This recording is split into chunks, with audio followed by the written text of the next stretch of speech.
හේදී අත්අඩංගුවටගත් ප්‍රබල මත්ද්‍රව්‍ය ජාවාරම්කරුවෙකු වන ශිරාන් බාසික් නමැත්තා ඊයේ රාත්‍රියේ දිවයිනට රැගෙන විත් තිබෙනවා. ඊයේ රාත්‍රී 8:48ට එයා අරාබියා ගුවන් සේවයේ 3L 708 දරන ගුවන් යානයෙන් අබුඩාබි නුවර සිට සැකකරුවන් කටුනායක ගුවන් තොටුපළ වෙත රැගෙන විත් තිබෙන බවයි වාර්තා වන්නේ. හිබල කළුබෝවිල ප්‍රදේශයේ පදිංචි ශිරාන් බාසික් 48 හැවිරිදි වියේ පසුවන්නෙකු වන අතර ඔහු ජාත්‍යන්තර පොලිසිය මගින් නිකුත් කළ රතු වරෙන්තු කරුවෙකි.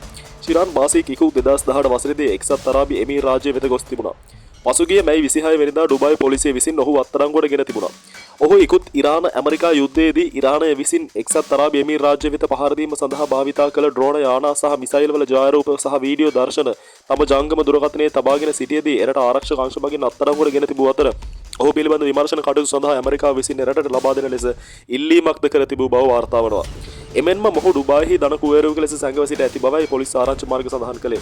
ශිරාන් බාසික් මෙරටට මද්ද්‍රව්‍ය සැපයීම සිදු කරන මහා පරිමාණ ජාවාරම්කරු 5 දෙනාගෙන් එක් අයෙකු වන බවද සැලකෙනවා. කටුනායක ගුවන් තොටුපළේදී අපරාධ පරීක්ෂණ දෙපාර්තමේන්තුවේ නිලධාරීන් විසින් ප්‍රකාශ සටහන් කර ගැනීමෙන් පසු සැකකරුවන් පිළිබඳ වැඩිදුර විමර්ශන කටයුතු සඳහා කොළඹ මධ්‍යම අපරාධ විමර්ශන කාර්යාංශය වෙත දැඩි ආරක්ෂක විධිවිධාන මැද්දේ රැගෙන යාමට නියමිත බවයි වැඩිදුර කරුණු වාර්තා වන්නේ.